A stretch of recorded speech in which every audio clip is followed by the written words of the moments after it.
আসলেই জানতে পারি যে শূন্য ভোট আসছে। ব্যালট পেপার যদি বাতিলও হয় সেটা উল্লেখ করা উচিত ছিল যে ব্যালট পেপার বাতিল হয়েছে। আসলে ব্যালট পেপারটা গেল কই এবং আমার ভোটটা গেল কই। আমি শিক্ষার্থী, ঢাকা বিশ্ববিদ্যালয়, আমার হচ্ছে ডক্টর মোহাম্মদ শহীদুল্লাহ। আমি নিজেও একজন কেন্দ্রীয় পদপ্রার্থী। আমার ব্যালট নাম্বার ছিল 161।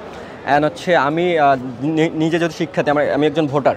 আমি যখন ভোট দিতে যাই কার্জন হলে তখন হচ্ছে আমি আমার ভোটটা প্রপারভাবে দিতে পারি। আমি যদি শহীদুল্লাহ আমাদের কেন্দ্র ছিল কার্জন হল, আমি আমার ভোটটা প্রপারভাবে দিই। আমি স্পেসিফিক 3টা ব্যক্তিকে ভোট দিই। তার মধ্যে হচ্ছে জিএস যিনি ছিল, জিএস হচ্ছে সম্রাট ইসলাম, তাকে আমি ভোট দিয়েছি। এবং আলটিমেটলি অনেক ভোট পড়ার কথা, অনেক ভোট পড়বে, এটা স্বাভাবিক বিষয়। কিন্তু পরবর্তীতে আমি রাত্রেবেলা হচ্ছে যখন রেজাল্ট জানতে পারি, আমি হচ্ছে পুরো রেজাল্টটা তো জিএসের প্রতিটা রেজাল্ট তো প্রকাশ করেনি মিডিয়াগুলো, জাস্ট 3 জন করে প্রকাশ করেছে, মানে যারা মানে ফেভারে আছে তাদেরগুলো। বাট উনি আনফেভার। বাট উনি হচ্ছে রাত্রে আমাকে নক দিল। উনি হচ্ছে আমার হচ্ছে সম্পর্কে ভাই, আমার জেলার এবং উপজেলার। উনি আমাকে ডাইরেক্ট নক দিয়ে বলতে, শরীফ তুমি ওই হলে থাকো, তুমি ওই হলে থাকার সাথে আমার ভোটটা কেন আসলো না।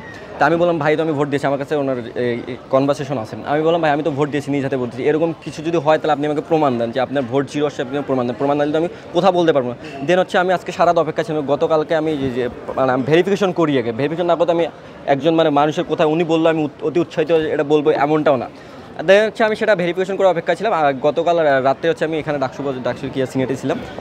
দেন হচ্ছে আমি ওখান থেকে রাত্রে ঘুমে সকালবেলা আমি হচ্ছে নিউজ 24 ভিডিওটা দেখি, পুরোটাই যে রেজাল্ট ঘোষণা করার লাইভ ভিডিওটা চলছিল সেটা দেখে আসলেই জানতে পারি যে শূন্য ভোট আসছে।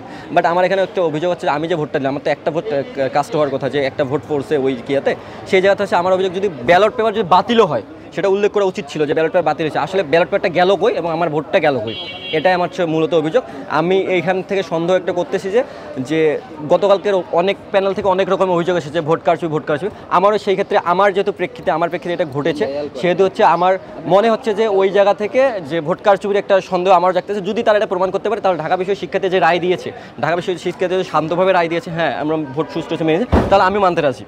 যদি ওরা এটা দিতে পারে, যদি না দিতে পারে তাহলে আমি আমার জায়গা থেকে, আমি আমার স্পেসিফিক জায়গা থেকে, কোনো দল কোনো প্যানেল কাউকে প্রমোট কিংবা কোনো কিচ্ছুই না, আমি আমার জায়গা থেকে স্পেসিফিক বলতে চাই যে আমার সাথে এই অন্যায়টা হয়েছে।